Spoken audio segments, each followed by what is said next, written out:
184 हिंदुओं को हत्या हुई थी, हिंदुओं की हत्या हुई थी और जलाया भी गया था और 184 हिंदू मारे गए थे वहां।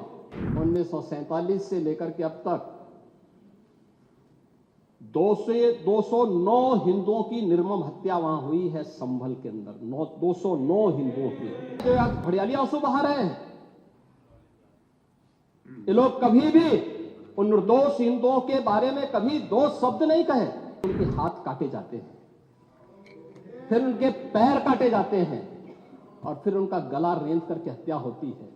ये लोग सौहार्द की बात करते हैं। महोदय, एक लंबा सिलसिला है इस संभल का, और अगर मैं संभल की जब चर्चा करता हूं तो संभल में कैसे माहौल खराब किया गया वहां पे। ये संभल में दंगों का जो इतिहास है 1947 से ही प्रारंभ होता है।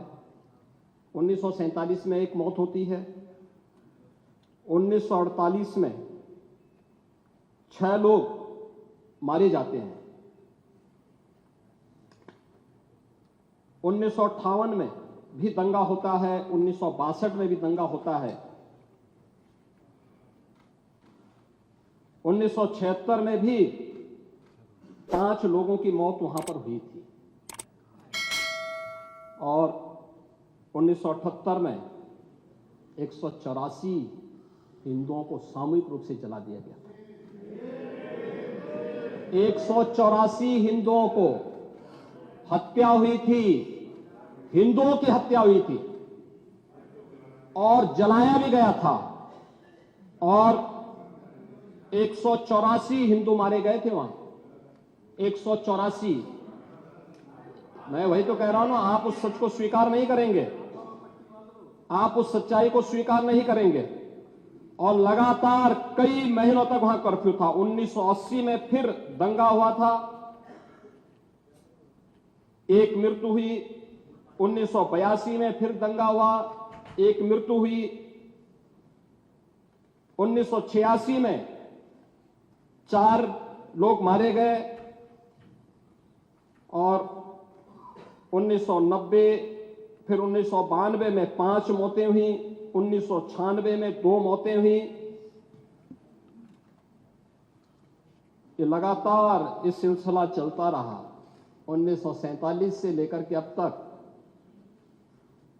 209 हिंदुओं की निर्मम हत्या वहां हुई है संभल के अंदर, 209 हिंदुओं की। और एक भी बार किसी ने उन निर्दोष हिंदुओं के लिए कभी 2 शब्द नहीं कहे, उनके प्रति, उन परिवारों के प्रति संवेदना के शब्द नहीं कहे।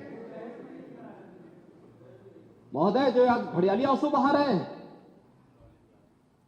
ये लोग कभी भी उन निर्दोष हिंदुओं के बारे में कभी 2 शब्द नहीं कहे।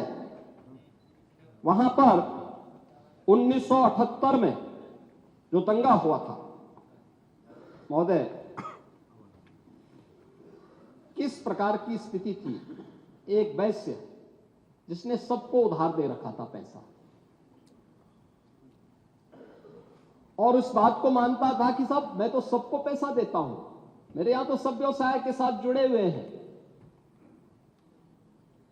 अगल बगल के हिंदू दंगा होने के बाद उनके घर में इकट्ठे होते हैं।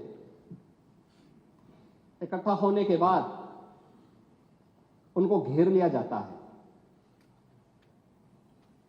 घेरने के बाद वो बोलते हैं, भाई आप हमें क्यों घेर रहे हैं। कहा जाता नहीं, क्योंकि तुम इन हाथों से पैसा मांगोगे, इसलिए उनके हाथ काटे जाते हैं, फिर उनके पैर काटे जाते हैं और फिर उनका गला रेंध करके हत्या होती है। ये लोग सौहार्द की बात करते हैं। शर्म नहीं आती इन लोगों को सौहार्द के बारे में चर्चा करने में। 1978 से जो मंदिर आज निकल रहा है, 1978 से इन लोगों ने कभी खोलने नहीं दिया उस मंदिर को, जो आज बजरंगबली का मंदिर निकल रहा है, जो वहां पर आज 22 कुएं किसने बंद किए थे।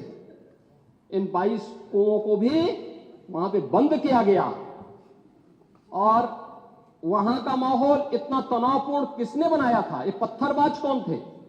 एक भी गिरफ्तारी बिना साक्ष्य के नहीं हो रही है। और याद रखना, जिसने पत्थरबाजी की होगी, जिसने माहौल खराब किया होगा, उसमें एक भी बचने वाला भी नहीं है। एक भी नहीं बचेगा।